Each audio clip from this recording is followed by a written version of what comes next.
Full court. तो फिर हम यहाँ पे आ गए। मैंने आगे सुना है, मुझे तो जितनी क्योंकि समझ आती है कानून की ज़बान और ये अदालत की प्रोसीडिंग, उसके मुताबिक तो मैं अभी कुछ भी नहीं कह सकता। ये कंफ्यूजिंग किस्म की सिचुएशन है। यानी कुछ जजेस को ये लगता है कि पाकिस्तान तहरीक इंसाफ जो है वो बतौर पार्टी इलेक्शन लड़ी है और वो पार्टी मौजूद है, और यानी बहुत सारे अजीब सवालात हैं। पाकिस्तान तहरीक इंसाफ पे भी सवालात उठते हैं कि उन्होंने अपने केस को कितने अच्छे तरीके से लड़ा है, ये भी सवाल आज उठाया गया। और कानूनी लकूनाज हैं, लेकिन जो क्लैरिटी जिस बात के अंदर है ना, यानी जो पक्की बात है या जिसको जटकी बात कहते हैं, वो ये है कि लोगों ने जिनको वोट दिया है मखसूस नशिस्तें उनको मिलनी चाहिए, लोगों ने जिनको रिजेक्ट किया है उनको मखसूस नशिस्तें नहीं मिलनी चाहिए। सिंपल ये है। तो अब तक क्या अज्यूम किया आपने, जो रिमार्क्स आए हैं चीफ साहब की जानिब से दीगर जज, मिक्स किस्म के हैं। मेजोरिटी कहाँ पर खड़ी? नहीं, मेजोरिटी खामोश है लेकिन रिमार्क्स जो है वो मिक्स किस्म के हैं। बहुत सारे जजेस को मैंने देखा वो तो बोलते ही नहीं है, वो खामोश हैं। और वो जो खामोश जजेस हैं उनके वोट से पता चलेगा कि कौन जीतता कौन हारता है। बहुत पुर उम्मीद है। बैरिस्टर गौर साहब कहते हैं मैं मिलेंगी सीटें, हम ये हुकूमत गिरा कर रहेंगे। देखें, अगर तो ये अच्छा, ये कन्फ्लिक्ट ऑफ इंटरेस्ट का मामला भी है। फ़र्ज़ कीजिए कि ये अदालत जो है वो मखसूस नशस्तें दे देती है PDM की जमातों को, और फिर कादी फायदीसा साहब को बाद में एक्सटेंशन भी मिल जाती है, तो फिर ये एक ऐसा मामला होगा जिसको हम कह सकते हैं कि कन्फ्लिक्ट ऑफ इंटरेस्ट इस तरह से। फिर क्या होता है अगर कन्फ्लिक्ट ऑफ इंटरेस्ट का मामला आ जाता है बीच में? जो अब तक होता रहा वही होगा, उसमें भी सारे लोग बताएंगे कि ये हो रहा है। अगर PTI का हक नहीं बनता, लेट सपोज अगर PTI के हक में नशिस्तें नहीं आती, तो जो दीगर जमातें हैं उनका कैसे हक बनता है? ये $1 मिलियन क्वेश्चन इस वक्त रेज किया जा रहा है, वो कैसे हकदार रहती हैं फिर? देखें, ये सीटें कहीं तो जानी है ना, और अगर ये सीटें उसी तरह दे दी जाती हैं PDM की जमातों को, तो ये हक तलफी हो जाएगी अवाम के वोट की।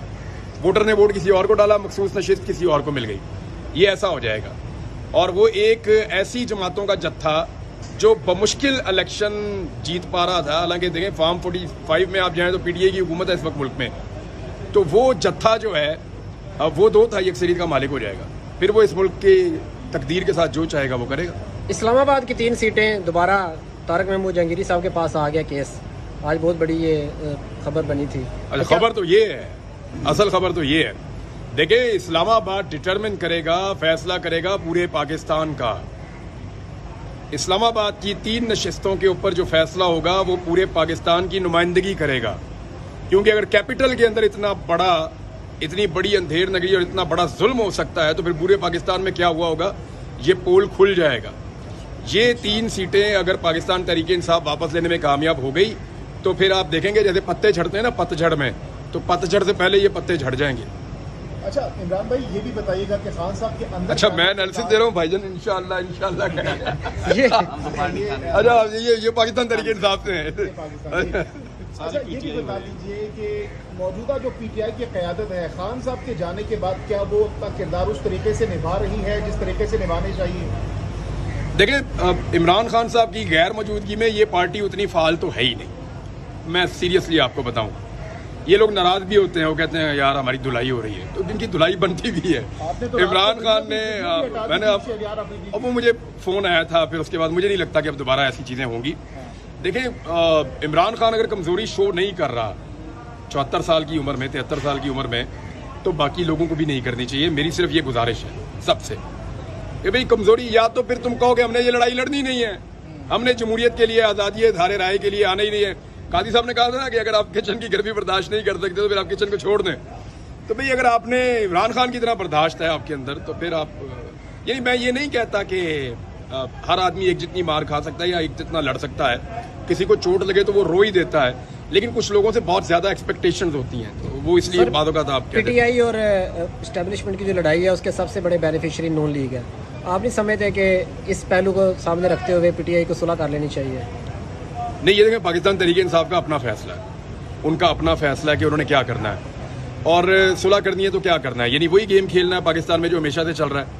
यानी कल कुछ जमातों ने मिलकर जो है वो परवेज़ मुशर्रफ का साथ दिया और नवाज शरीफ वगैरह के खिलाफ काम हुआ, फिर नवाज शरीफ साहब मिल गए एस्टेब्लिशमेंट के साथ, पीपल्स पार्टी का तख्ता उलट दिया, उनके साथ खराबा किया, फिर इन सारों ने मिल के नवाज शरीफ इक़्तिदार में आ गए, वहाँ बैठ गए, फिर इमरान खान साहब को थोड़ा सा रूम मिला तो उन्होंने फ़ायदा उठा लिया, और अब जो है वो नवाज शरीफ साहब वगैरह ने किस तरह 2 नंबरी करके सारी जमातों ने, PDM की जमातों ने वो एक खेल खेला। तो क्या पाकिस्तान तहरीक इंसाफ को वापस जाके वही खेल खेलना चाहिए? मेरा नहीं ख्याल। अगर कहीं सुलह होनी चाहिए या सबको बैठना चाहिए, तो इस नुक्ते पे बैठना चाहिए कि पाकिस्तान के निज़ाम को, पाकिस्तान की हुकूमत को, पाकिस्तान के फैसलों को क्या अवाम के मुंतखब किए हुए नुमाइंदे करेंगे या जो गैर मुंतखब लोग हैं वो करेंगे। तो इसके ऊपर कंसेंसस होना चाहिए और ये सियासी लोगों में ही होना चाहिए। 10 सेकंड रह गए सर, ये बताइएगा, आप अपनी वीडियो के आखिर में कहते हैं कि अपना ख्याल रखिएगा और अपने इस चैनल का भी, चैनल का ख्याल कैसे रखेगा? उन लोगों को अच्छे से आता है ख्याल रखना। मैं सिर्फ वो पहले भी वो सवालात कर रहे थे गेम के बारे में, और मैं सिर्फ सिंपली आप लोगों को ये बता दूं कि वैसे पहले ये सवालात हुए हैं, तो मैं क्लियर आपको कर देता हूं कि मेरा किसी किस्म का कोई तनाज़ा अफरीदी साहब से नहीं है। ही वॉज अ प्लेयर और वो अभी भी एक बड़े अच्छे हीरो हैं, मैं उनको पसंद करता हूँ। लेकिन मामला पता है क्या है? मामला ये है कि वो अपनी पॉलिटिकल चॉइस को या तो क्लियर करें।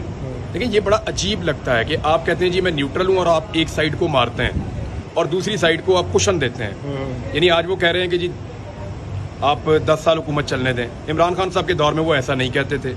इमरान खान साहब के दौर में उनको महंगाई भी ज़्यादा लगती थी, बैड गवर्नेंस भी लगती थी और करप्शन भी लगती थी। आज हालात पहले से कई गुना ज़्यादा बुरे हैं तो उनको ऐसा नहीं लगता। किसी एक जुल्म, ज्यादती और जबर के ऊपर उन्होंने कोई 4 लफ्ज़ बोले हों तो उन्होंने नहीं बोले। हाँ, यही अगर इमरान खान के दौर में इसका अशरे अशीर भी हो जाता तो वो शोर मचा देते। तो मेरा ये कहना है कि आपकी एक पॉलिटिकल चॉइस है, उसमें खुल कर आएँ। आप ये ना करें कि मैं इमरान खान मेरे ये हैं, मेरे वो हैं, और फिर साथ में आप उनको पॉलिटिकली डैमेज भी करें। हाँ, पॉलिटिकल आपकी चॉइस है, मैं बड़ा रिस्पेक्ट करता हूँ उनकी। वो आएँ, आकर अपनी पॉलिटिक्स करें। बहुत सारे और लोग हैं, कोई इमरान खान के हक में पॉलिटिक्स कर रहा है, कोई उसके खिलाफ पॉलिटिक्स कर रहा है, ये सबका राइट है। और जहाँ तक बात है ना दूसरी के वो गेम की, तो मेरा भाई एक सजेशन थी कि क्योंकि उनके दामाद क्रिकेट खेलते हैं कौमी टीम में और he is one of the best, यानी पूरी दुनिया में इसकी टक्कर का बॉलर नहीं है। जितना अच्छा वो आगे से स्विंग करता है बॉल, जितना अच्छा वो अपनी हाइट का इस्तेमाल करता है, जितना अच्छा वो सीम का इस्तेमाल करता है, और वो एक अच्छा पेस के साथ बॉल फेंकता है और उसमें एग्रेशन भी है और वो अपनी बैटिंग भी इम्प्रूव कर रहा है। तो एक ऐसे ज़बरदस्त प्लेयर को अगर सियासत की नज़र किया जाएगा तो ये ज़्यादती होगी। मेरी एक्चुअली हमदर्दी जो है वो शाहीन शाह अफरीदी के साथ थी। सिर्फ शाहिद अफरीदी साहब कंट्रोल कर लें, थोड़ा सा बर्दाश्त कर लें, और जो ग्रुपिंग है, जो लॉबिंग है, वो उसको ख़त्म कर दें। मैं नहीं कह रहा हूँ, मुझे बहुत सारे क्रिकेटर्स फ़ोन करके ये कह रहे हैं जो शाहिद अफरीदी के बहुत करीबी लोग हैं, उनके साथ मिलकर खेले हुए हैं, वो भी ये कह रहे हैं कि इमरान भाई आपने एक बहुत बड़े इशू को हाईलाइट किया, हम आपको फैक्ट्स बताते हैं। उन्होंने मुझे फैक्ट्स बताए, मैं उनमें पढ़ना नहीं चाहता, मेरी तो सिर्फ ये गुजारिश थी। वो फिर ज़ातियात पे उतर आए और ज़ात पे अटैक करना शुरू कर दिया, ज़ाती बातें करना शुरू कर दी। तो ये बड़ी कमज़ोरी है जो उन्होंने शो की। अगर उनको पता ही करना है तो वो ये पता करें कि अगर मेरी हालत किसी ने ख़राब की है तो वो कौन था, वो ये बताएं। वो ये बताएं कि मेरे साथ हुआ क्या था, क्या उसकी वो मजम्मत करने की जुर्रत करते हैं? क्या शाहिद अफरीदी में इतनी इखलाकी जुर्रत मौजूद है कि वो एक दफ़ा कहे कि इद्दत वाला केस इमरान खान के खिलाफ जो बनाया वो घटिया और ज्यादती और मैं इसकी मजम्मत करता हूँ? क्या वो ये कह सकते हैं? क्या वो ये कह सकते हैं कि जिन लोगों को गायब किया गया और उनके ऊपर टॉर्चर किया गया और उनकी हालत बिगाड़ दी गई, मैं इसकी मजम्मत करता हूँ और इसे गलत समझता हूँ? तो जब ये इखलाकी जुर्रत नहीं है तो लोगों का मजाक ना उड़ाएं। नहीं कर सकते। वो तो 23 मार्च पे जहाज दे के खुश हो जाते हैं, वो कैसे? वो तो हम भी खुश होते हैं, हम भी खुश होते हैं, हमारे जहाज हैं, हम भी खुश